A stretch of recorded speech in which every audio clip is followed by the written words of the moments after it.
The historic Crump Theatre in Columbus is open to the public again after being closed for 9 years. I talked with the project manager about how volunteers, businesses, and officials are preserving an important part of the town's history.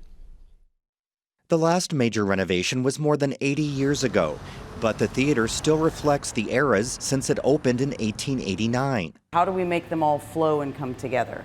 So this particular space is all from the last major renovation, which was 1941. All Art Deco, and it's concrete and leather walls. Schnepp got the keys to the building in 2019 to assess the work needed and made some remarkable discoveries. Like this mural, for example, is amazing. It was done in 1941 by Zeigner, and he was a German muralist, did murals all over the U.S. One little article mentioned that he occasionally used phosphorus paint on a few of his murals. That means it would glow. So I immediately came running, and this does glow. So we're working, I don't know if it'll pick it up on camera or not, but we're working to come up with a new lighting solution. The theater was considered state-of-the-art when opened 134 years ago. Light sensor technology opened the doors and turned on the drinking fountains. The infinity columns, we will put back the neon that goes around each column to create more light, but it also is very visually Art Deco for the time frame. Schnepp says the theater is well built, but needs a new roof, repair work to a couple trusses, and lots of TLC, including the upstairs gentlemen and ladies' lounges. We actually had a black and white photo that was shooting in here so we could kind of tell what the pattern on the wall was.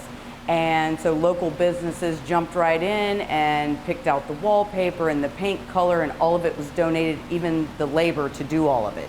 The marble stalls are refinished, and new Vitrolite glass panels are being replicated in St. Louis to repair the wall. Welcome to the crying room. The small room is tucked away in the back corner overlooking the theater house.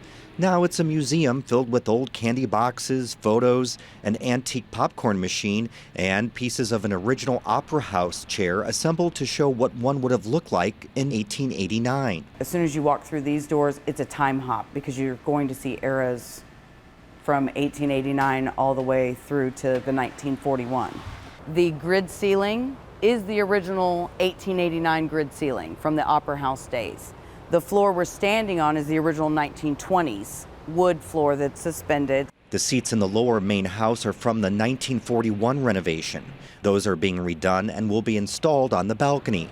Seats donated from the 1927 Indiana War Memorial will be configured in the main level. Now, each of those decorative panels were originally the Opera House box seats, the balcony seats, so they had their own individual balconies that curved out. Well, in the 20s, they were going to movies, so they shaved off the actual balcony part and did these decorative backlit panels. Our game plan is to actually reinstall the balcony box seats, the very top one on each side, because that won't block view. The truss repair was delayed for a year so workers could relocate a 100,000 honeybee colony that made a home above the stage. The original silent movie screen frame can be lowered to the stage from its original counterweight pulley system.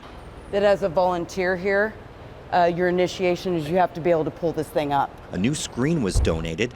Schnepp says they even found the speaker system that would have been placed behind the screen when sound was added in the 1940s. Schnepp says all the materials so far have been donated, from LED lights, emergency lights, fire extinguishers. Even the architect and structural engineer donated their time. I'm so excited. It'd be so nice to actually have this building filled with people and let them see what's happening, and hopefully they'll want to help too. The reopening of the theater will coincide with the fundraising campaign to replace the roof.